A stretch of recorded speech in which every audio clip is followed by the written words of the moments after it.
The day my own father looked me in the eyes and told me to pack my bags because I had no right to be in his house was the day I realized that sometimes the people who claim to love you the most are the ones capable of the deepest cruelty. What he didn't know, what none of them knew, was that I had been carrying a secret for 4 years. A secret that would change everything the moment I decided to reveal it. Because sometimes the truth isn't just powerful, sometimes the truth is devastating. Before we jump back in, tell us where you're tuning in from, and if this story touches you, make sure you're subscribed, because tomorrow I've saved something extra special for you. My name is Emma Rodriguez, and I am 32 years old. For the past 8 years, I have built a career that most people in my field spend decades trying to achieve. I am a senior financial advisor and real estate investment consultant with Harrison & Associates, one of the most prestigious firms in downtown Los Angeles. I have helped hundreds of families navigate complex property transactions, prevented countless foreclosures, and turned failing investments into profitable ventures. My clients trust me with their most valuable assets because I have proven, time and again, that I understand money, property, and the intricate web of laws that govern both. I didn't come from wealth. I wasn't handed opportunities or born into privilege. I grew up in a modest ranch house on Maple Street in Riverside, California, where my father Bob worked double shifts at the manufacturing plant just to keep the lights on. My mother died when I was 16, leaving behind medical bills that nearly destroyed us financially. I watched my father age 10 years in the span of 2, saw him struggle with grief and debt in equal measure. That's when I knew I never wanted to feel powerless about money again. I earned a full scholarship to UC Berkeley, studying finance and economics while working nights at a local restaurant.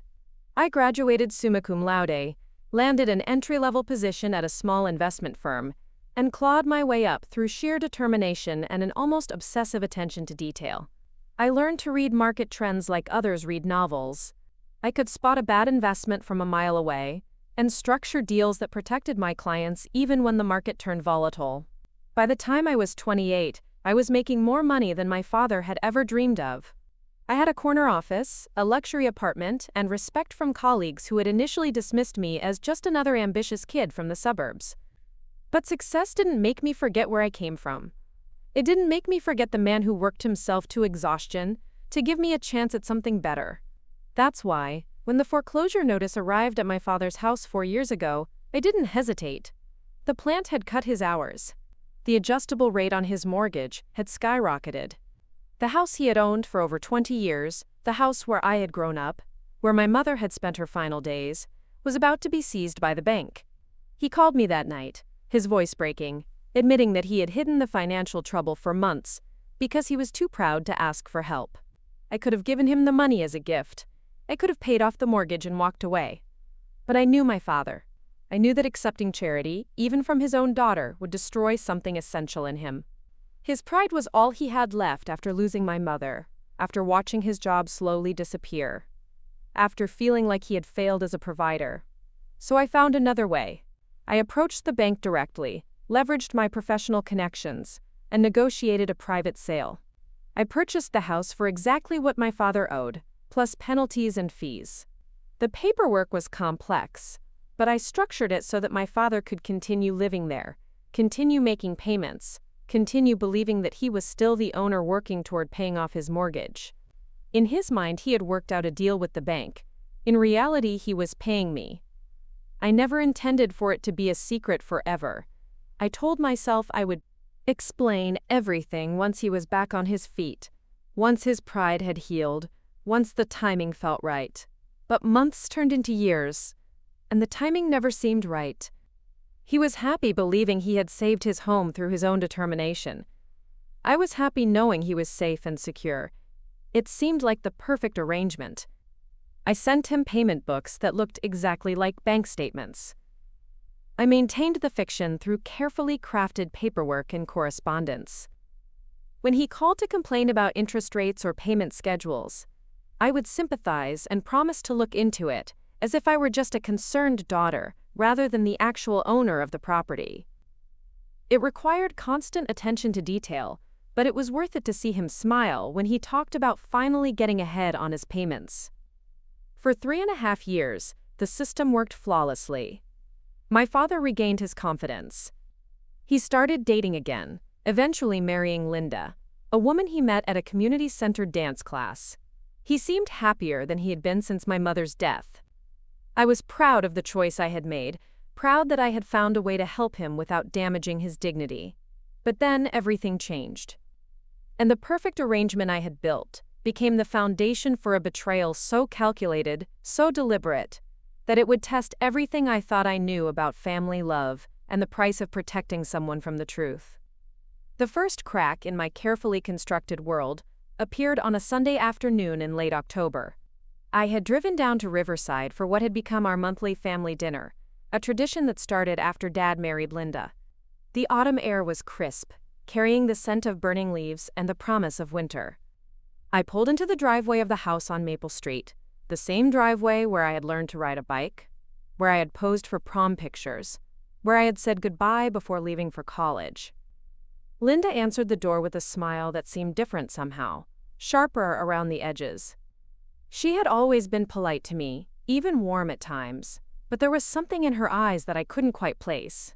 Behind her, Tyler lounged on the couch, controller in hand, eyes fixed on the television screen. At 26, he had perfected the art of looking busy while doing absolutely nothing productive. Dad emerged from the kitchen, wiping his hands on a dish towel, his face lighting up when he saw me. This was the part one always treasured, the moment when his whole demeanor shifted, when he became the father I remembered from childhood. We embraced, and for a few seconds everything felt normal. Dinner conversation flowed easily at first. Dad talked about his work at the plant, which had stabilized somewhat after the economic scare a few years earlier. Linda shared updates about her part-time job at the local medical office, punctuating her stories with the kind of dramatic flair that made even routine patient interactions sound like soap opera episodes. Tyler contributed the occasional grunt or request for someone to pass the salt, his contribution to family bonding. But I noticed things. Small things. The way Linda's eyes followed me when she thought I wasn't looking. The way she seemed to be cataloging my responses to questions about my work, my income, my living situation. When Dad mentioned that the house value had increased significantly according to a neighbor who had recently sold, Linda's attention sharpened visibly. After dinner, as we sat in the living room with coffee, Linda casually steered the conversation toward real estate. She had been reading articles about the housing market, she said, and was curious about investment strategies. Given my profession, she wondered if I had any insights about property values in their neighborhood. I answered carefully, professionally, explaining market trends and factors that influenced home values. But as I spoke, I noticed Linda exchanging glances with Tyler, subtle communications that made my skin prickle with unease. There was something choreographed about the conversation, as if they had planned this. Preparing and narrating this story took us a lot of time, so if you are enjoying it, subscribe to our channel, it means a lot to us. Now back to the story, topic in advance. Then Linda asked the question that would later reveal itself as the beginning of everything unraveling. She wondered, with apparent innocence, whether I had ever considered helping Dad refinance the house to take advantage of better interest rates. After all, she reasoned, with my expertise and connections, surely I could help him secure a better deal than what he currently had with the bank. I felt my throat tighten. Dad looked interested, nodding along as Linda painted a picture of potential savings and improved financial stability. Tyler even looked up from his phone, suddenly engaged in a conversation about money and property. They were all looking at me expectantly, waiting for my professional advice about how to optimize Dad's mortgage situation. The irony was suffocating. Here I sat, listening to my family discuss strategies for a mortgage that didn't exist, payments made to a bank that was no longer involved, interest rates that were completely fictional. I had created such a convincing illusion that they were now asking me to help improve upon it. I managed to deflect, suggesting that refinancing wasn't always beneficial and that Dad's current situation seemed stable enough to leave alone. But I could see Linda wasn't satisfied with my response. She pressed further, asking specific questions about Dad's lender, about the terms of his current mortgage, about whether I thought he was getting a fair deal. Each question felt like a trap. I found myself giving increasingly vague answers, claiming that I would need to see the actual paperwork to provide meaningful advice. Linda's smile grew more pointed with each deflection. She suggested that perhaps I could review Dad's mortgage documents the next time I visited, offering to gather everything for my professional assessment. Dad was enthusiastic about the idea. The thought of his successful daughter reviewing his finances and potentially saving him money appealed to his practical nature. He began talking about where he kept his important papers, mentioning the filing cabinet in his bedroom where all the mortgage correspondence was stored. My blood went cold. Those files contained the fabricated payment books I had created, the carefully crafted statements that maintained the illusion of his ongoing mortgage. If Linda examined those documents with any scrutiny, if she compared them to actual bank records or called the phone numbers listed, the entire facade would crumble instantly. I left that evening with a growing sense of dread, but I told myself I was overreacting. Linda was just being curious, maybe even helpful. She wanted to support Dad's financial well-being, which was admirable. Perhaps I was reading malicious intent into innocent questions. But over the following weeks, the calls started. Dad would phone with questions that had clearly been planted by Linda.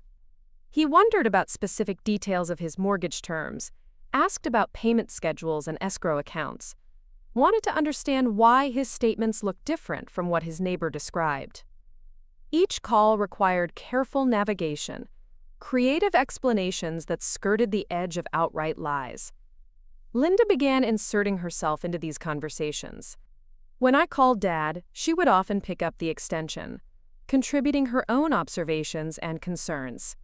She had been researching mortgage practices online, she said, and had discovered that banks sometimes engaged in questionable billing practices. She thought Dad should be more vigilant about protecting his interests. The pressure was mounting, but the situation exploded during Thanksgiving weekend. I had arrived at the house Thursday morning to help with dinner preparations, looking forward to what I hoped would be a peaceful family holiday.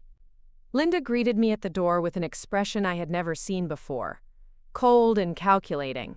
She led me into the kitchen where Dad was preparing the turkey, his hands covered in seasoning and stuffing. Tyler sat at the kitchen table, which was unusual since he typically avoided any activity that resembled work. The atmosphere felt charged, expectant, as if something significant was about to happen. Linda spoke first, her voice carrying a tone of concerned discovery. She had been helping Dad organize his financial records, she explained, as part of her effort to be a supportive wife. During this process, she had noticed some inconsistencies in his mortgage documentation that troubled her deeply.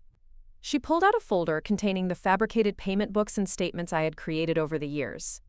Spreading them across the kitchen table, she pointed out discrepancies that she claimed to have discovered. The phone numbers didn't match current bank listings. The mailing addresses seemed suspicious. The payment amounts didn't align with standard mortgage calculation formulas. Dad looked confused, his hands still sticky with turkey preparation. He trusted Linda's assessment, but didn't understand what she was suggesting. I felt panic rising in my chest, but I forced my expression to remain calm, professional. Linda continued her presentation with the thoroughness of a prosecutor building a case. She had called the bank, she said, using the phone numbers from Dad's supposed mortgage statements. The representative she spoke with had no record of his account. When she provided his social security number and property address, they confirmed that his mortgage had been satisfied years ago through a third-party purchase. The silence in the kitchen was deafening. Dad stared at the papers scattered across the table, his mind clearly struggling to process what Linda was suggesting. Tyler watched with barely concealed excitement, as if he were witnessing the climax of his favorite television drama. Linda's voice dropped to a whisper as she delivered her conclusion. Someone had been deceiving Dad for years, she said. Someone had been taking his money under false pretenses, allowing him to believe he was paying a mortgage that no longer existed. Someone had been committing fraud against her husband, against their family. And then her eyes locked onto mine with laser precision. She had done some additional research, she continued, her voice growing stronger and more accusatory. Property records were public information, easily accessible through the county assessor's office. The current legal owner of the house on Maple Street was not Robert Martinez. The current legal owner was Emma Rodriguez. Dad's face went completely white. The turkey seasoning fell from his hands onto the floor as he stared at me with an expression of such profound betrayal that I felt something die inside my chest. Tyler leaned back in his chair with a satisfied smirk, clearly enjoying the drama unfolding before him. Linda's voice carried the weight of righteous indignation as she demanded to know how long I had been lying to my own father. How long had I been stealing his money? How long had I been pretending to be his loving daughter while secretly plotting to steal his home? I opened my mouth to explain, to tell them the truth about the foreclosure and my desperate attempt to save the house while preserving Dad's dignity. But before I could speak, Dad's voice cut through the air like a blade. He told me to get out. His voice was quiet, broken, but absolutely firm. He didn't want to hear my explanations or excuses. He didn't want to see my face. I had betrayed his trust in the most fundamental way possible, and he wanted me out of his house immediately. I tried to speak, tried to make him understand, but Linda stepped between us. She told me that I had done enough damage, that I should leave before this situation became even more painful for everyone involved. Tyler nodded agreement, his expression smug with vindication. As I gathered my coat and purse, my mind reeled with the realization that Linda's discovery had not been accidental. The timing, the thoroughness of her research, the dramatic presentation, it had all been carefully orchestrated. She had gone looking for ammunition to use against me, and she had found the perfect weapon. Walking to my car in the fading afternoon light, I understood that this was not just about a house, or money, or even family dynamics. This was about power, control, and the future Linda envisioned for herself and Tyler. I had inadvertently become an obstacle to her plans, and she had found a way to remove me from the equation entirely. But what Linda didn't know, what none of them realized, was that I had more than just property deeds and payment records. I had been documenting everything for years, maintaining meticulous records not just of the financial arrangements, but of every conversation, every decision, every motivation that had led to this moment. They thought they had exposed my secret and claimed victory. They had no idea that the real revelation was still to come. The drive back to Los Angeles that Thanksgiving evening felt like traveling through a fog of disbelief. The freeway lights blurred past my windshield as I replayed every moment of Linda's calculated revelation, every word of Dad's devastating dismissal. My hands gripped the steering wheel so tightly that my knuckles ached, but the physical pain was nothing compared to the hollow ache spreading through my chest. I had expected hurt. I had expected confusion. What I hadn't expected was the surgical precision of Linda's attack, the way she had orchestrated every detail to maximum devastating effect. The timing during a family holiday, the careful arrangement of evidence, the dramatic build-up to her final accusation. It had been performed like a courtroom cross-examination, designed not just to reveal information but to destroy credibility entirely. My apartment felt foreign when I finally arrived home near midnight. The sleek modern furnishings and floor-to-ceiling windows that usually provided comfort now seemed sterile and unwelcoming. I poured myself a glass of wine and sat in the darkness, staring out at the city lights and trying to process what had just happened to my family. Sleep came in fragments, interrupted by dreams of Dad's stricken face and Linda's triumphant expression. I woke Monday morning feeling hollow but strangely focused. Years of working in high-stakes financial negotiations had taught me that emotional devastation was a luxury I couldn't afford when important decisions needed to be made. I had to think strategically about what came next.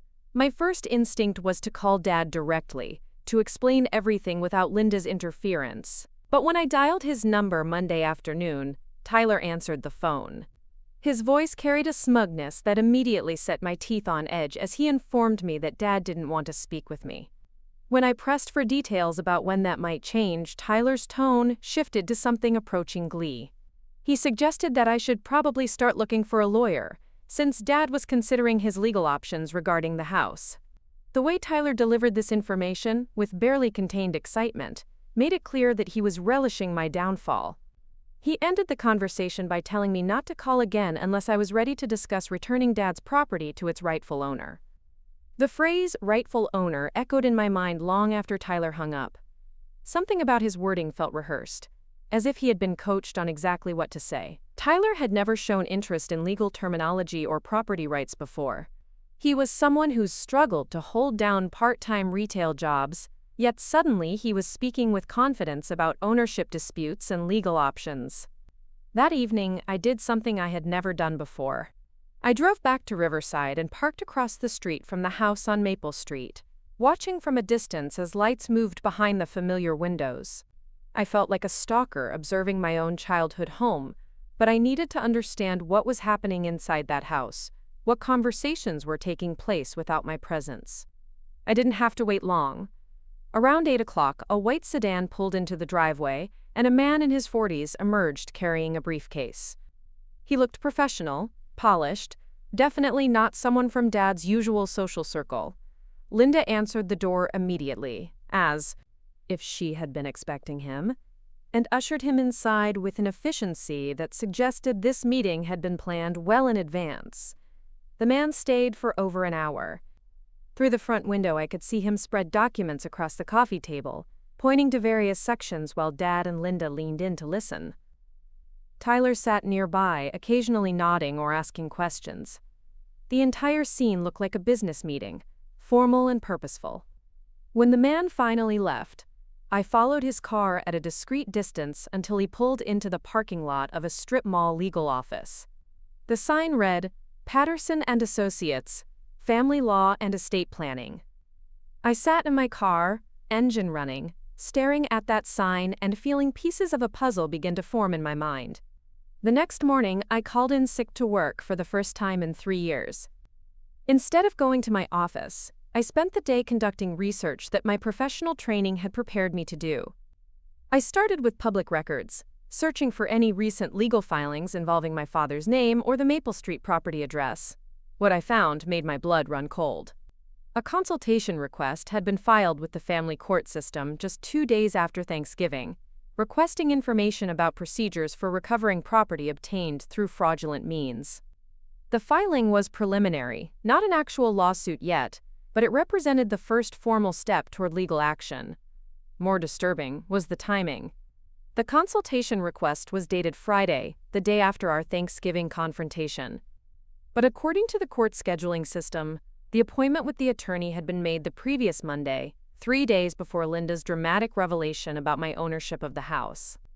Linda had contacted a lawyer before she confronted me. She had been planning legal action before she even revealed that she knew about the property deed. This wasn't a spontaneous reaction to discovering fraud. This was a premeditated strategy. I spent the rest of the week digging deeper, using every professional resource at my disposal. Property search databases, court filing systems, even social media platforms, where people often revealed more than they intended. The picture that emerged was far more complex and disturbing than a simple family misunderstanding. Linda's online activity showed a pattern of research that dated back months. Her search history, visible through her poorly secured social media accounts, revealed queries about property ownership laws, inheritance rights, and elder financial abuse. She had been studying these topics long before her supposed accidental discovery of my deception. Even more revealing were her private messages with Tyler, which she had failed to properly secure on her Facebook account. Their conversations painted a clear picture of deliberate planning and manipulation. Tyler had been encouraging Linda to investigate my relationship with Dad's finances, suggesting that I was probably taking advantage of him somehow. In one particularly damning exchange from early November, Tyler had written that he was tired of watching me act like the perfect daughter, while probably stealing from Dad behind the scenes. Linda had responded that she was already looking into the situation and expected to have answers soon. Tyler's reply had been chilling in its casual cruelty. He wrote that it was about time someone exposed me for what I really was, and that Dad deserved to know the truth about his manipulative daughter. But the most disturbing discovery came when I traced Linda's research methods. She hadn't stumbled across the property ownership information by accident. She had hired a private investigator to conduct a background check on me, specifically focusing on my financial relationships with family members. The investigator's report, which I was able to access through professional connections in the legal database system, contained detailed information about my income, my investment portfolio, and every property transaction I had ever been involved in. The report specifically highlighted the purchase of Dad's house, describing it as a potential case of elder financial abuse disguised as family assistance. Reading that report felt like being punched in the stomach. Every generous gesture I had ever made toward my family had been reframed as evidence of manipulation and control.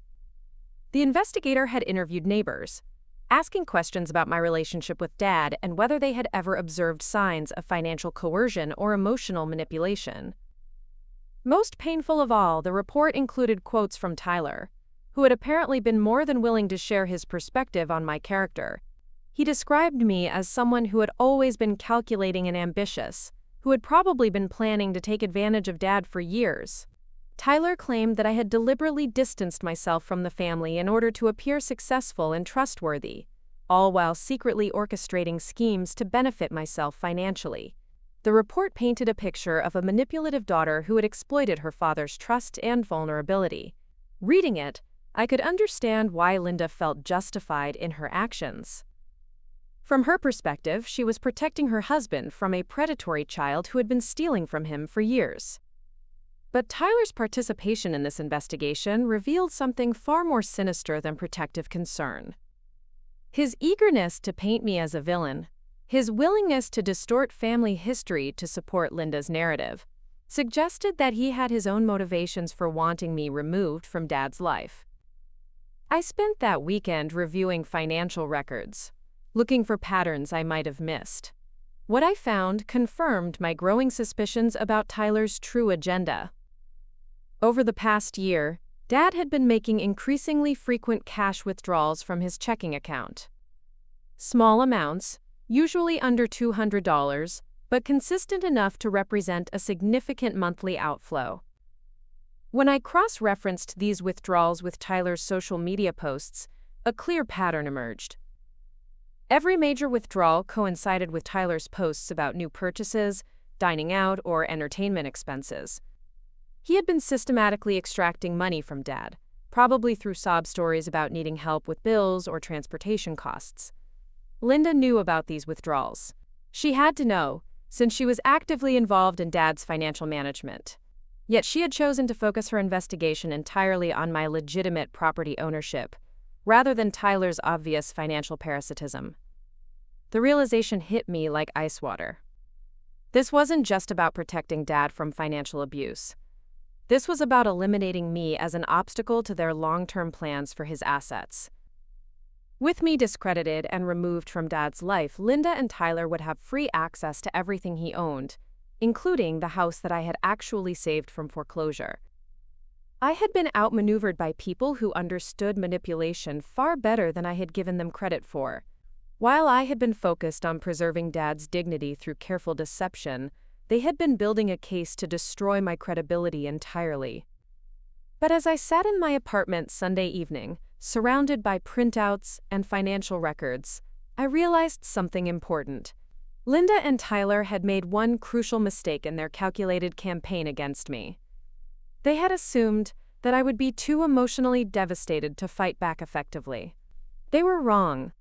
I had spent 8 years building a career based on thorough research, strategic thinking, and meticulous documentation. If they wanted to wage war using financial records and legal maneuvering, they had chosen to fight on terrain where I held every possible advantage. I opened my laptop and began typing, documenting every piece of evidence I had gathered about their true motivations and methods.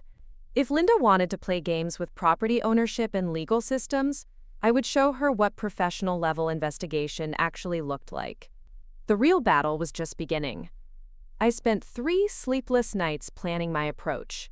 Every conversation I had ever learned in boardrooms and negotiation sessions told me that direct confrontation was often the most effective way to expose deception.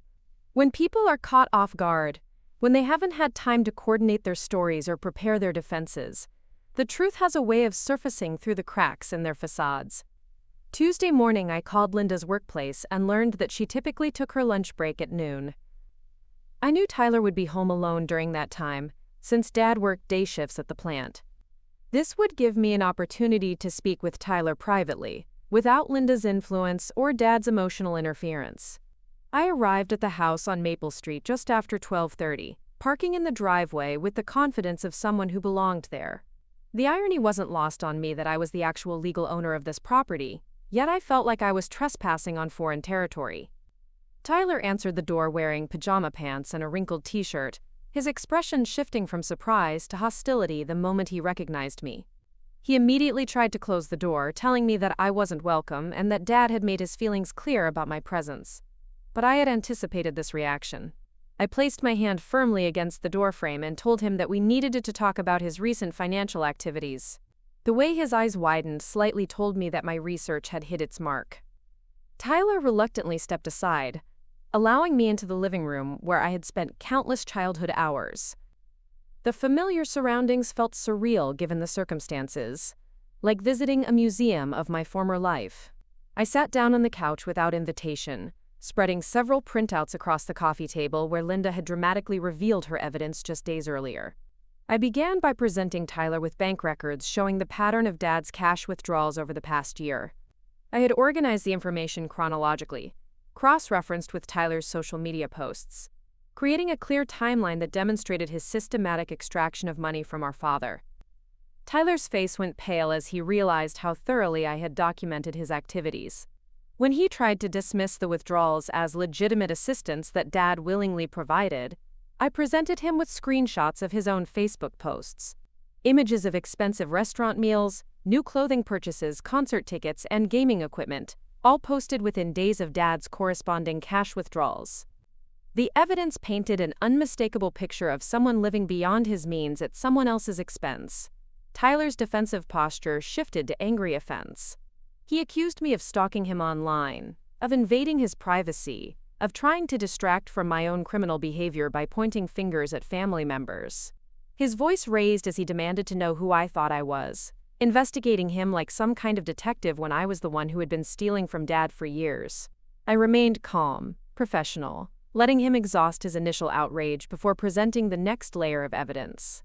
I showed him Linda's search history, the private investigator's report, the timeline that proved they had been planning their attack against me for months before the Thanksgiving confrontation. Tyler's anger faltered as he realized how much I had uncovered about their coordinated campaign. When Tyler tried to claim that Linda had simply been concerned about Dad's welfare, I presented him with their Facebook message exchanges. The casual cruelty of his comments about exposing me, the calculated planning behind Linda's investigation, the clear evidence that this had been a deliberate strategy rather than an accidental discovery. Tyler fell silent, staring at the evidence spread across the coffee table.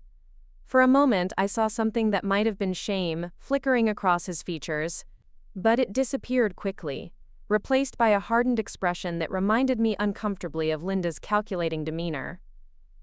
He stood up abruptly, telling me that nothing I had discovered changed the fundamental facts.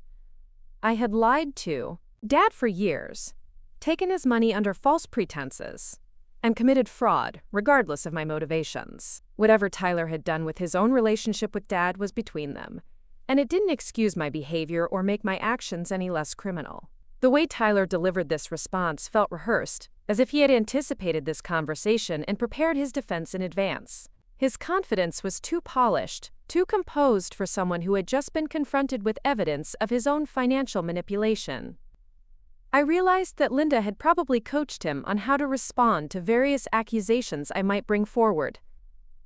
When I pressed him about the timing of Linda's lawyer consultation, about the premeditated nature of their attack, Tyler's composure cracked slightly. He insisted that Linda had every right to protect Dad from financial abuse, that discovering my deception had been shocking and required immediate professional guidance, but his voice carried a tremor that suggested he knew their actions had crossed lines they couldn't openly acknowledge. I decided to test a theory that had been forming in my mind. I asked Tyler directly what he and Linda planned to do with the house once they had successfully removed me from Dad's life. The question seemed to catch him off guard, and for a moment, his carefully maintained facade slipped entirely. Tyler's response revealed more than he probably intended. He talked about Dad's need for better financial security, about the burden of maintaining an aging property, about the wisdom of liquidating assets to ensure comfortable retirement years. He spoke about these concepts with a familiarity that suggested extensive prior discussion, as if he and Linda had already mapped out Dad's financial future in considerable detail. But what chilled me most was Tyler's casual assumption that he would naturally be involved in these future decisions. He referred to our plans and what we think is best, as if he had already positioned himself as Dad's primary advisor and decision-maker. The entitled confidence in his voice suggested that removing me from the picture was just the first step in a larger strategy.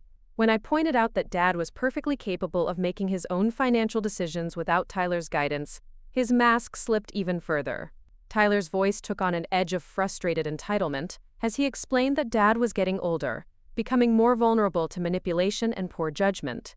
Someone needed to look out for his interests, and clearly I had disqualified myself from that role through my deceptive behavior.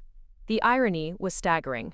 Tyler, who had been systematically draining money from Dad for months, was positioning himself as a protective advocate while painting me as a predatory threat. He seemed genuinely convinced that his actions were justified, that his financial parasitism was somehow more honest than my attempt to preserve Dad's dignity while saving his home.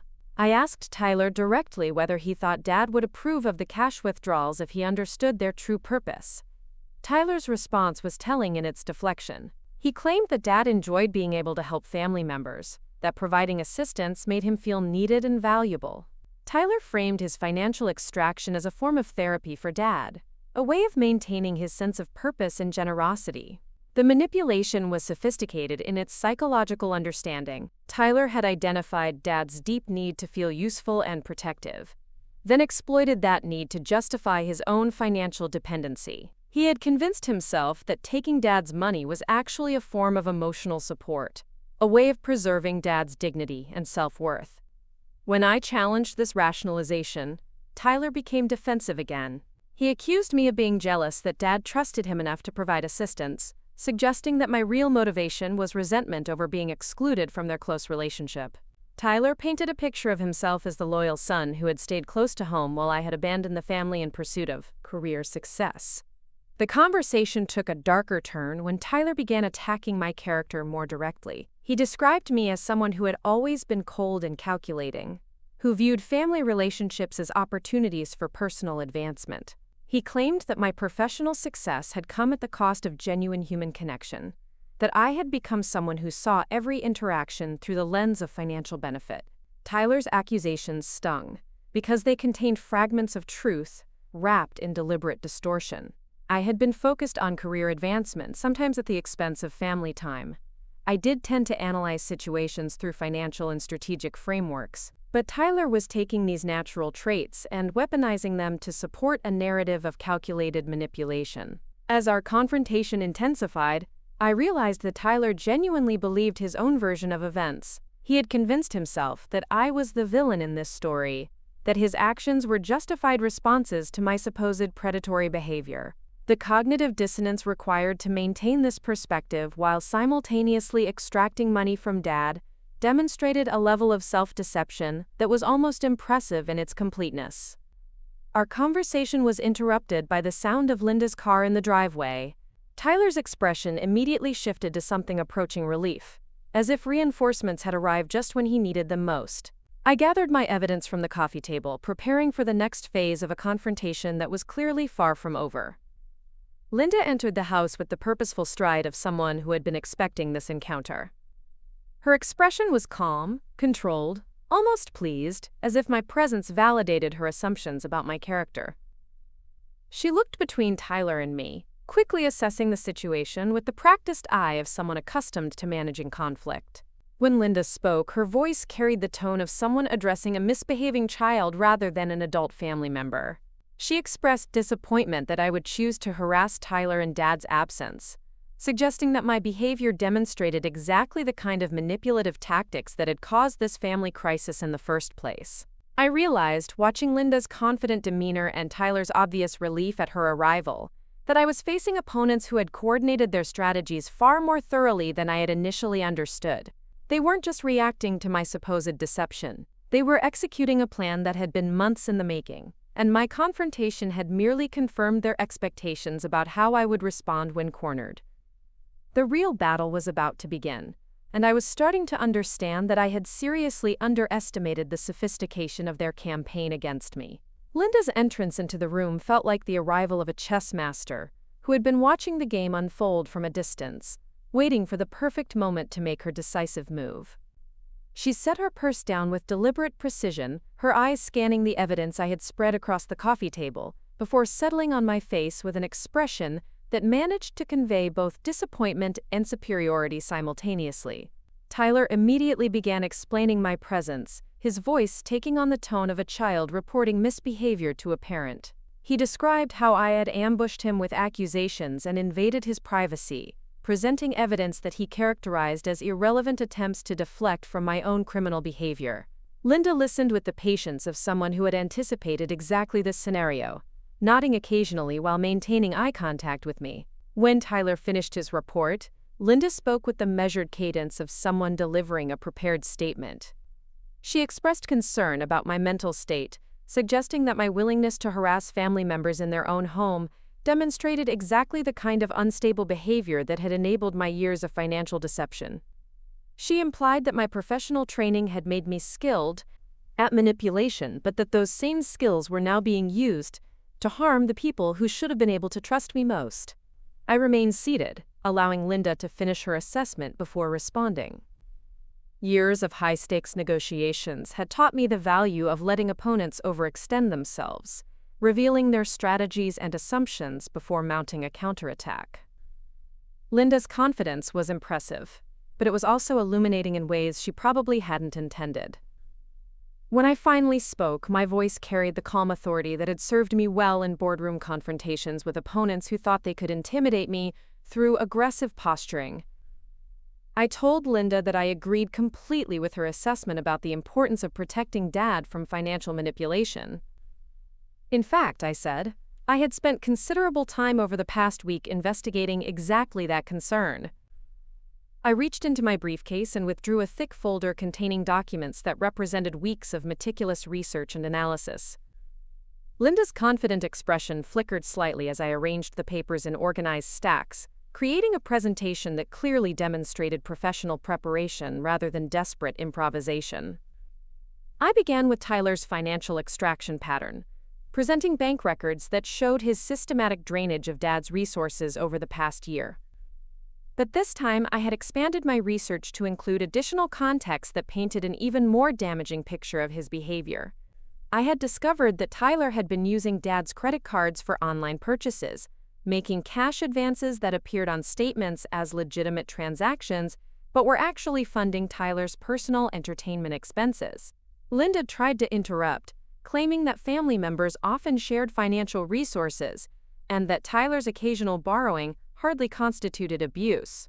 But I continued methodically, presenting evidence that Tyler had been forging Dad's signature on checks made out to cash, using Dad's banking information to pay his own utility bills, and even applying for credit cards in Dad's name without his knowledge or consent.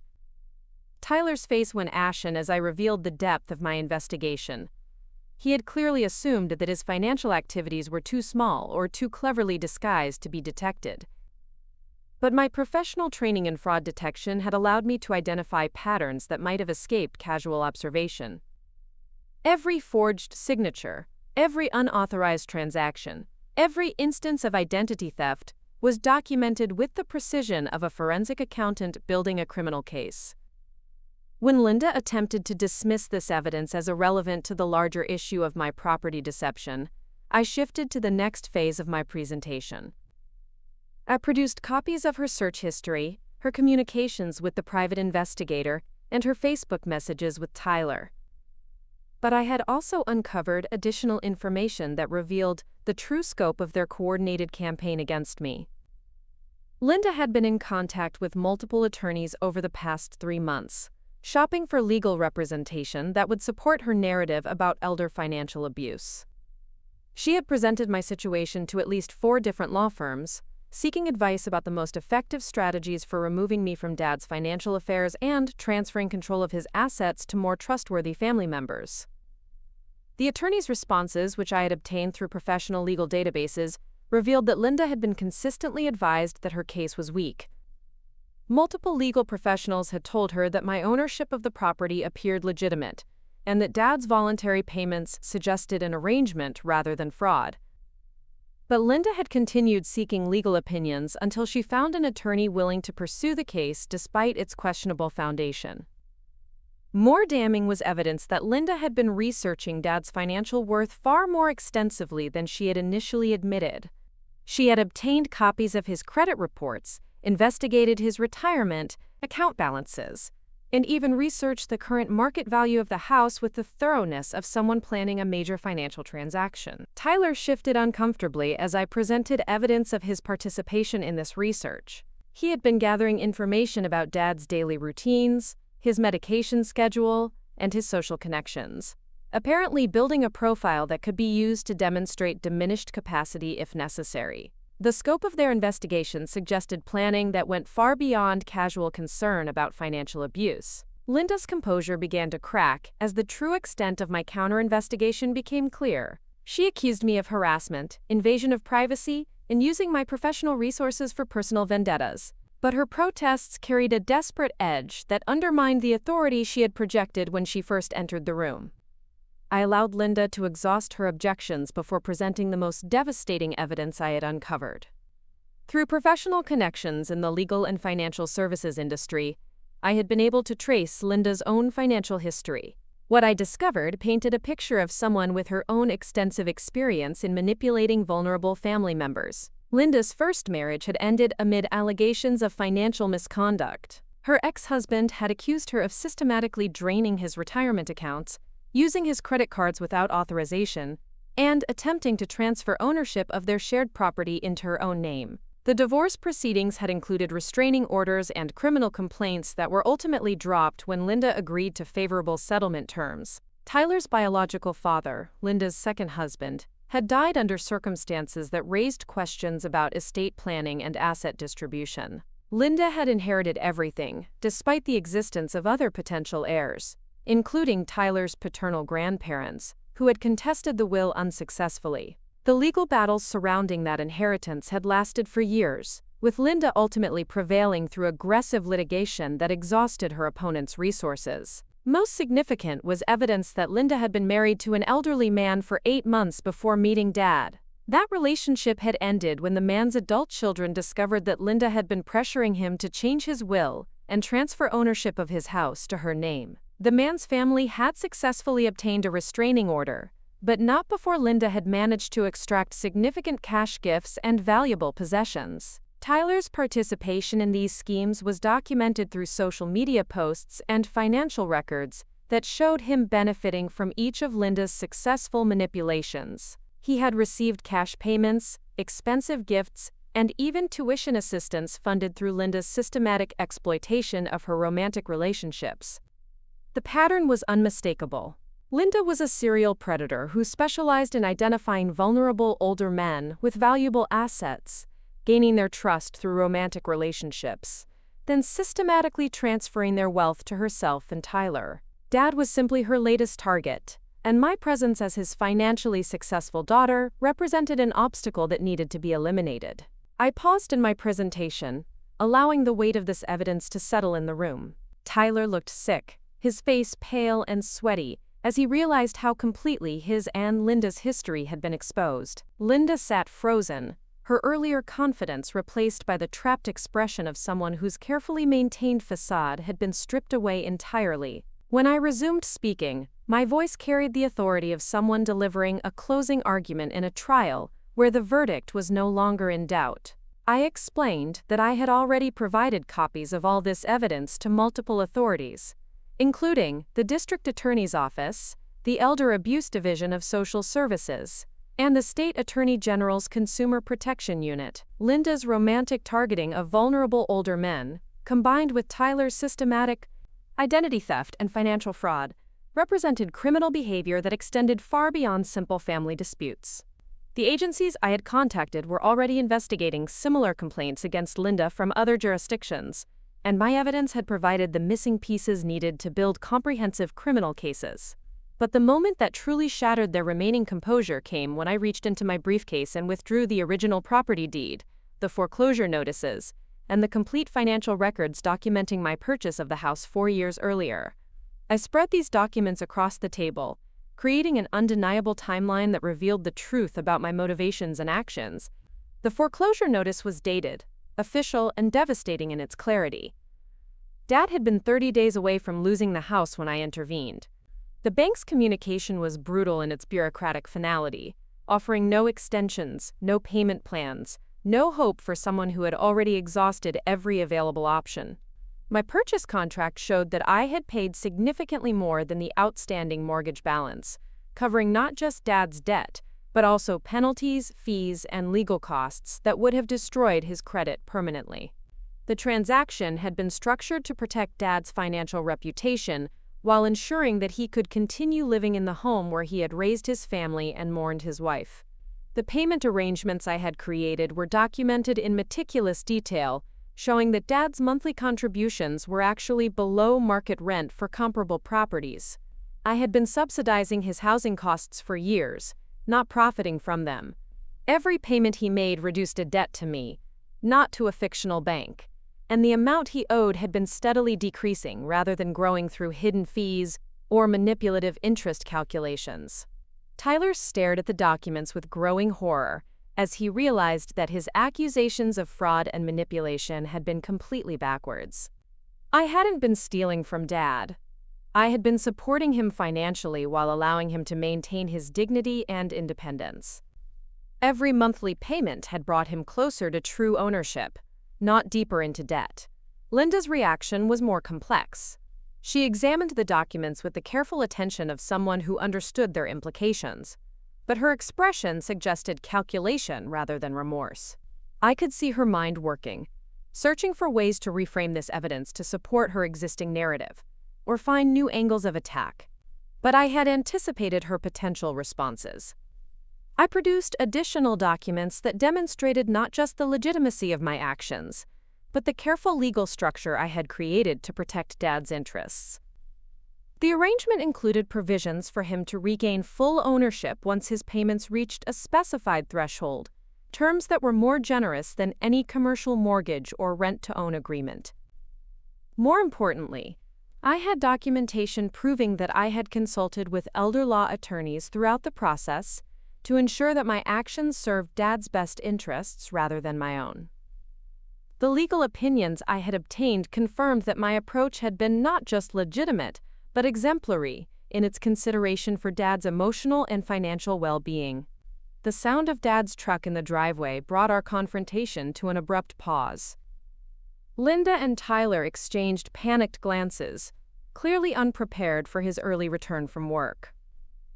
I remained calm, gathering my evidence into organized stacks while preparing for the most important conversation of my adult life.